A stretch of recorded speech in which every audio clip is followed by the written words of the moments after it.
10, 1996, I woke up to discover that I had a brain disorder of my own. A blood vessel exploded in the left half of my brain. And in the course of 4 hours, I watched my brain completely deteriorate in its ability to process all information. On the morning of the hemorrhage, I could not walk, talk, read, write, or recall any of my life. I essentially became an infant in a woman's body. If you've ever seen a human brain, it's obvious that the two hemispheres are completely separate from one another. And I have brought for you a real human brain.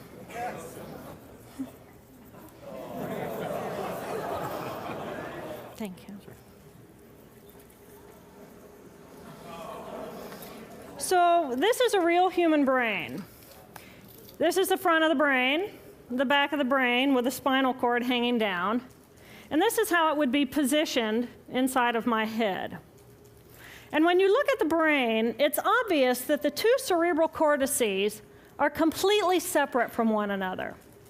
For those of you who understand computers, our right hemisphere functions like a parallel processor, while our left hemisphere functions like a serial processor. The two hemispheres do communicate with one another through the corpus callosum, which is made up of some 300 million axonal fibers. But other than that, the two hemispheres are completely separate. Because they process information differently, each of our hemispheres think about different things, they care about different things, and dare I say, they have very different personalities. Excuse me. Thank you. It's been a joy. Our right human hemisphere is all about this present moment. It's all about right here, right now. Our right hemisphere, it thinks in pictures, and it learns kinesthetically through the movement of our bodies. Information in the form of energy streams in simultaneously through all of our sensory systems, and then it explodes into this enormous collage of what this present moment looks like, what this present moment smells like and tastes like, what it feels like, and what it sounds like. I am an energy being connected to the energy all around me through the consciousness of my right hemisphere. We are energy beings connected to one another through the consciousness of our right hemispheres as one human family. And right here, right now, we are brothers and sisters on this planet, here to make the world a better place. And in this moment, we are perfect, we are whole, and we are beautiful. My left hemisphere, our left hemisphere, is a very different place. Our left hemisphere thinks linearly and methodically. Our left hemisphere is all about the past, and it's all about the future. Our left hemisphere is designed to take that enormous collage of the present moment and start picking out details, and more details about those details. It then categorizes and organizes all that information, associates it with everything in the past we've ever learned, and projects into the future all of our possibilities. And our left hemisphere thinks in language. It's that ongoing brain chatter that connects me and my internal world to my external world. It's that little voice that says to me, hey, you got to remember to pick up bananas on your way home. I need them in the morning. It's that calculating intelligence that reminds me when I have to do my laundry. But perhaps most important, it's that little voice that says to me, I am. I am. And as soon as my left hemisphere says to me, I am, I become separate. I become a single, solid individual, separate from the energy flow around me and separate from you. And this is the portion of my brain that I lost on the morning of my stroke. On the morning of the stroke, I woke up to a pounding pain behind my left eye. And it was the kind of pain, caustic pain, that you get when you bite into ice cream. And it just gripped me, and then it released me. And then it just gripped me, and then it released me. And it was very unusual for me to ever experience any kind of pain, so I thought, okay, I'll just start my normal routine. So I got up and I jumped onto my cardio glider, which is a full body, full exercise machine. And I'm jamming away on this thing, and I'm realizing that my hands look like primitive claws grasping onto the bar. And I thought, that's very peculiar. And I looked down at my body, and I thought, whoa, I am a weird-looking thing. And it was as though my consciousness had shifted away from my normal perception of reality, where I'm the person on the machine having the experience, to some esoteric space where I'm witnessing myself having this experience. And it was all very peculiar, and my headache was just getting worse, so I get off the machine, and I'm walking across my living room floor, and I realize that everything inside of my body has slowed way down.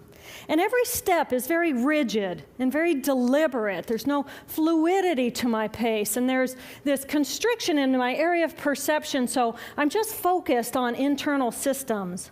And I'm standing in my bathroom getting ready to step into the shower, and I could actually hear the dialogue inside of my body. I heard a little voice saying, okay, you muscles, you got to contract, and you muscles, you relax. And then I lost my balance, and I'm propped up against the wall.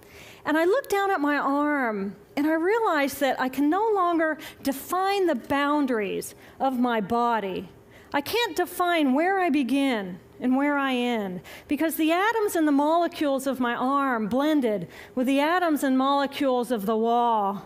And all I could detect was this energy. And I'm asking myself, what is wrong with me? What is going on? And in that moment, my brain chatter, my left hemisphere brain chatter, went totally silent. Just like someone took a remote control and pushed the mute button. Total silence. And at first I was shocked to find myself inside of a silent mind. But then I was immediately captivated by the magnificence of the energy around me. And because I could no longer identify the boundaries of my body, I felt enormous and expansive. I felt at one with all the energy that was, and it was beautiful there. And then all of a sudden, my left hemisphere comes back online, and it says to me, hey, we got a problem, we got to get some help. And I'm going, oh, I got a problem. So it's like, okay, I got a problem. But then I immediately drifted right back out into the consciousness, and I affectionately refer to this space as La La Land.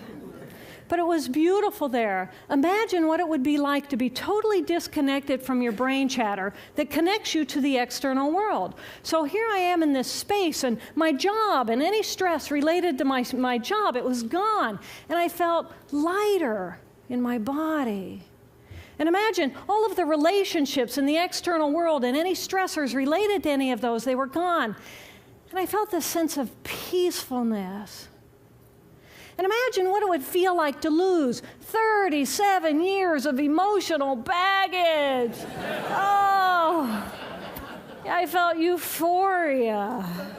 It was beautiful there. And then again, my left hemisphere comes online, and it says, hey, you've got to pay attention. We've got to get help. And I'm thinking, I got to get help. I got to focus. So I get out of the shower, and I'm mechanically dressed, and I'm walking around my apartment, and I'm thinking, I got to get to work. Can I drive? And in that moment, my right arm went totally paralyzed by my side. Then I realized, oh my gosh, I'm having a stroke. And then the next thing my brain says to me is, wow, this is so cool. How many brain scientists have the opportunity to study their own brain from the inside out? And then it crosses my mind, but I'm a very busy woman. I don't have time for a stroke. It's like, okay, I can't stop the stroke from happening, so I'll do this for a week or two, and then I'll get back to my routine. Okay, so I got to call help. I got to call work. I couldn't remember the number at work. So I remembered in my office I had a business card with my number on it. So I go into my business room, and I pull out a 3-inch stack of business cards. And I'm looking at the card on top. And even though I could see clearly in my mind's eye what my business card looked like, I couldn't tell if this was my card or not, because all I could see were pixels. And the pixels of the words blended with the pixels of the background and the pixels of the symbols, and I just couldn't tell. And then I would wait for what I call a wave of clarity. And in that moment, I would be able to reattach to normal reality. And I could tell, that's not the card, that's not the card, that's not the card. It took me 45 minutes to get 1 inch down inside of that stack of cards. In the meantime, for 45 minutes, the hemorrhage is getting bigger in my left hemisphere. I do not understand numbers. I do not understand a telephone, but it's the only plan I have. So I take the foam pad and I put it right here. I take the business card, I put it right here, and I'm matching the shape of the squiggles on the card to the shape of the squiggles on the foam pad. But then I would drift back out into La La Land and not remember if when I come back if I'd already dialed those numbers. So I had to wield my paralyzed arm like a stump and cover the numbers as I went along and pushed them so that as I would come back to normal reality, I'd be able to tell, yes, I've already dialed that number. Eventually, the whole number gets dialed, and I'm listening to the phone, and my colleague picks up the phone, and he says to me, "Roo, roo, roo." And I think to myself, oh my gosh, he sounds like a golden retriever. And so I say to him, clear in my mind, I say to him, this is Jill, I need help. And what comes out of my voice is, "Roo, roo, roo." And I think, oh my gosh, I sound like a golden retriever. So I didn't know that I couldn't speak or understand language until I tried. So he recognizes that I need help, and he gets me help. And a little while later, I'm riding in an ambulance from one hospital across Boston to Mass General Hospital. And I curl up into a little fetal ball. And just like a balloon with the last bit of air just right out of the balloon, I just felt my energy lift and I felt my spirit surrender. And in that moment, I knew that I was no longer the choreographer of my life. And either the doctors rescue my body and give me a second chance at life, or this was perhaps my moment of transition. When I woke later that afternoon, I was shocked to discover that I was still alive. When I felt my spirit surrender, I said goodbye to my life, and my mind was now suspended between two very opposite planes of reality. Stimulation coming in through my sensory systems felt like pure pain. Light burned my brain like wildfire, and sounds were so loud and chaotic that I could not pick a voice out from the background noise, and I just wanted to escape. Because I could not identify the position of my body in space, I felt enormous and expansive, like a genie just liberated from her bottle. And my spirit soared free like a great whale gliding through a sea of silent euphoria. Nirvana. I found Nirvana. And I remember thinking there's no way I would ever be able to squeeze the enormousness of myself back inside this tiny little body. But then I realized, but I'm still alive. I'm still alive, and I have found Nirvana. And if I have found Nirvana and I'm still alive, then everyone who is alive can find Nirvana. And I pictured a world filled with beautiful, peaceful, compassionate, loving people who knew that they could come to this space at any time and that they could purposely choose to step to the right of their left hemispheres and find this peace. And then I realized what a tremendous gift this experience could be. What a stroke of insight this could be to how we live our lives. And it motivated me to recover. 2.5 weeks after the hemorrhage, the surgeons went in and they removed a blood clot the size of a golf ball that was pushing on my language centers. Here I am with my mama, who's a true angel in my life. It took me 8 years to completely recover.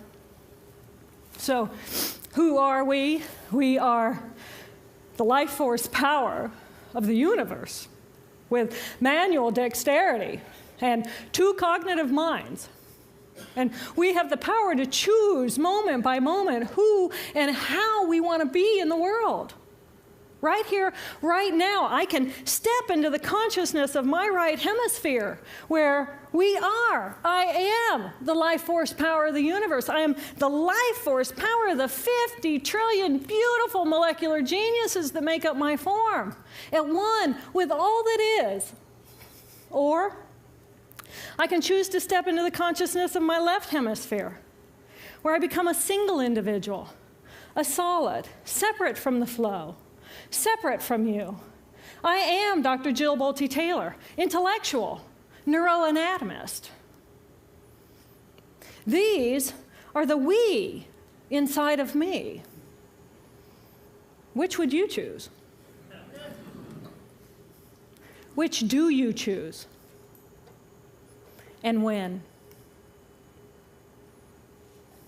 I believe that the more time we spend choosing to run the deep inner peace circuitry of our right hemispheres, the more peace we will project into the world, and the more peaceful our planet will be. And I thought that was an idea worth spreading. Thank you.